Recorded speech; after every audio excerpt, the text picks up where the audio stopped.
Assalamualaikum warahmatullahi wabarakatuh. Alhamdulillah, berjumpa lagi pada malam yang berbahagia ini. Malam ini suasananya sangat adem sekali ya di tempat saya. Ya maklum, di sini pedesaan, di pinggir sawah, jadi bisa didengar suara kodok-kodok kalau ada terdengar ya. Ada jangkrik, kodok. Ya maklum lah, namanya juga di kampung. Ya. Alhamdulillah, malam ini saya ingin bincang-bincang dengan saudara-saudara saya, dengan sobat-sobat saya. Mudah-mudahan apa yang saya bincangkan, apa yang saya bicarakan pada malam hari ini bisa menjadi manfaat bagi saya pribadi dan bagi saudara-saudara dan sobat-sobat sekalian. Baik, alhamdulillah. Di sini saya ingin membahas bagaimana dan apa maksud daripada nafkah batin dan nafkah lahir oleh suami kepada istri. Jadi banyak sekali kita mendengar bahwa nafkah lahir dan nafkah batin itu kan berbeda. Nah, yang banyak sekali penafsiran bahkan salah menafsirkan bahwa nafkah batin itu ya seperti itu, antara hubungan suami istri. Mungkin yang sudah menikah sudah paham ya apa maksudnya. Tapi pada dasarnya bukan seperti itu, bukan itu yang dimaksud dengan nafkah batin. Kalau nafkah lahir itu sudah pasti ya, seperti yang kita pahami bersama ya. Biasanya itu nafkah batin, misal nafkah lahir itu seperti ya sandang, pangan, papan. Nah, itu nafkah lahir. Nah, kalau nafkah batin ini banyak yang berpaham bahwa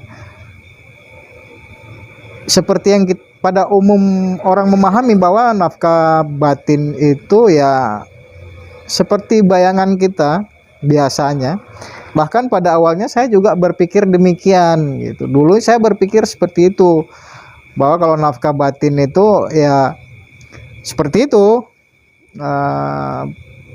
berhubungan antara suami istri begitu ya, berhubungan intim gitu.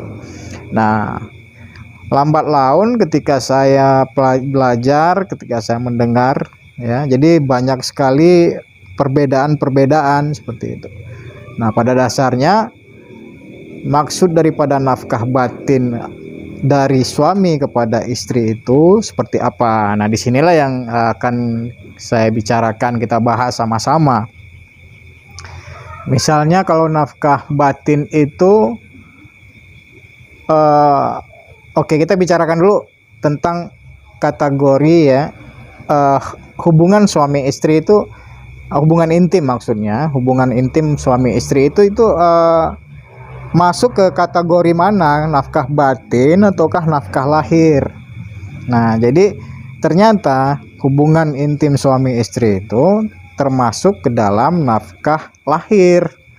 Nah, soalnya kan yang melakukan, ketika kita melakukan, bagi yang sudah menikah ya, dan bagi yang belum menikah ini juga pelajaran sih, pengalaman, pengetahuan ya. Bagi yang sudah menikah itu sudah paham.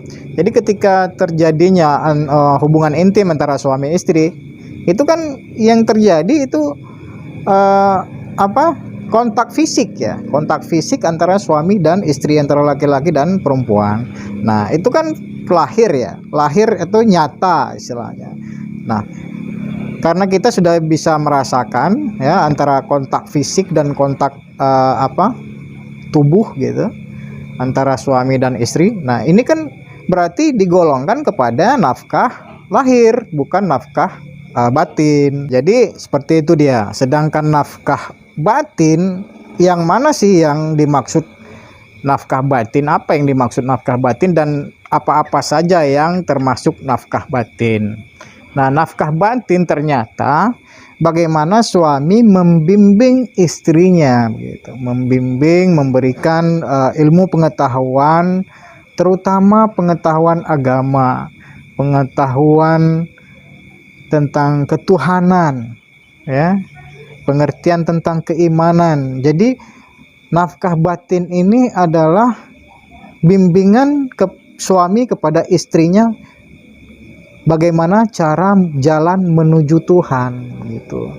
Kalau memang suaminya mampu untuk mengajarkan, untuk membimbing istri, silahkan dilakukan sendiri. Tapi kalau suami tidak mampu, tidak mempunyai pengetahuan tentang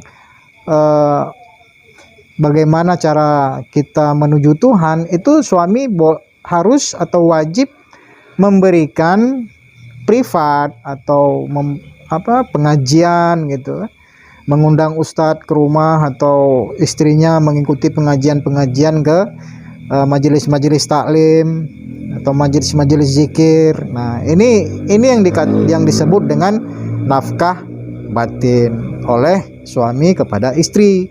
Tapi kan sekarang pada umumnya banyak yang berpendapat bahwa nafkah batin itu kan ya seperti itu, hubungan antara suami istri, hubungan intim gitu. Asal disebut nafkah batin ya pasti langsung apa yang terbayang oleh kita, baik perempuan maupun laki-laki, itu ya seperti itu. Tapi ternyata itu tidak, itu kita salah persepsi sekarang ya. Selama ini kita salah persepsi, salah pengertian, dan salah pemahaman tentang yang dimaksud dengan nafkah batin. Kalau memang ada yang berbeda pendapat dengan saya, ya itu sah-sah saja, itu wajar-wajar saja. Namanya kita manusia, ya namanya kita manusia, tidak tertutup kemungkinan untuk berbeda pendapat begitu. Dalam satu rumah tangga, dalam satu keluarga itu juga terjadi perbedaan pendapat. Konon dalam hal yang lain seperti dalam pemerintahan, keagamaan, bahkan dalam kemasyarakatan juga terjadi perbedaan pendapat. Makanya perbedaan pendapat itu sebenarnya bukan suatu menjadi masalah, bukan satu masalah sih. Tapi karena memang dengan adanya perbedaan pendapat, maka kita akan tahu bagaimana yang benar begitu. Nah, jadi seperti itu pengertian nafkah lahir batin dari suami kepada istri. Nah, jadi kalau kita berpikir selama ini yang seperti itu, tapi ternyata tidak. Mungkin saudara-saudara dan teman-teman bisa memahaminya, atau mungkin bisa lebih atau ada yang mau menambahkan, silahkan tambahkan di kolom komentar. Insya Allah kita di sini belajar. Saya juga masih dalam tahap belajar, saya juga masih dalam tahap mencari. Ya, kita sama-sama share di sini, berbagi pengetahuan.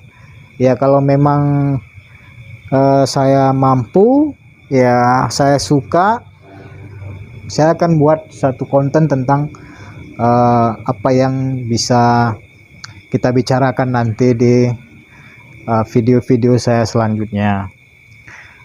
Mungkin cuman ini ya pengertiannya, dan tidak ada lagi sih. Kalau memang ada yang mau menambahkan, silahkan, kita persilahkan. Kalau memang video saya bermanfaat, silahkan di-share sebanyak-banyaknya. Ya, cuman ini aja. Mudah-mudahan kita selalu dalam keadaan sehat walafiat,